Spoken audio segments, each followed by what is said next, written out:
मित्रांनो, आज मी तुम्हाला सांगणार आहे की लाल कलरची बॉटल ही कशा प्रकारे बनवली जाते. औषधाची असो, केमिकलची असो, ॲसिडची असो किंवा बिअरची असो. तुम्हाला कधी हा प्रश्न पडलाही असेल की औषधाची, बिअरची, केमिकलच्या, ॲसिडच्या या बॉटल लालच का असतात?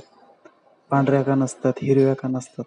याचं एक कारण आहे की पांढऱ्या कलरच्या बॉटलमध्ये जर केमिकल, औषध, ॲसिड जर भरले तर सूर्यापासून येणारे किरणे त्या बॉटलला रिॲक्शन करतात आणि आतमधील जे औषध, ॲसिड आहे ते खराब होऊन जाते. यामुळे लाल बॉटल तयार होते.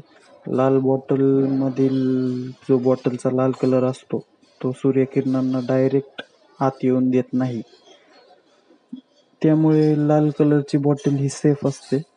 अशा प्रकारे आपण लाल कलरच्या बॉटलचा साठा करतो आणि एका गोणीमध्ये ते फोडून स्टॉक बनवला जातो. हा स्टॉक आपण गुजरातला पाठवतो. गुजरातला याच्या मोठमोठ्या कंपन्या आहेत. गुजरातला हा जो फुटलेला माल आहे, तो भट्टीमध्ये गेल्यानंतर यापासूनच लाल बॉटल ही तयार होते. सर्व प्रकारच्या लाल बॉटल तयार होतात. औषधाच्या, केमिकलच्या, ॲसिडच्या सर्व प्रकारच्या लाल बॉटल या तयार होतात. लाल बॉटल ही डेंजरस सुद्धा आहे बाकीच्या काचांपेक्षा.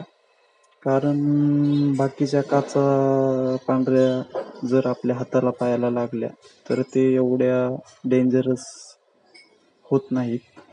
पण लाल बॉटलची काच जर हातापायाला लागली तर जास्त फाटण्याची किंवा जखम होण्याची शक्यता असते.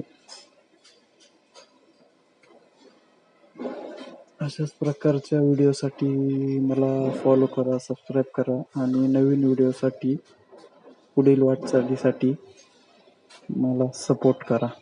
धन्यवाद. भेटूया नेक्स्ट व्हिडिओमध्ये.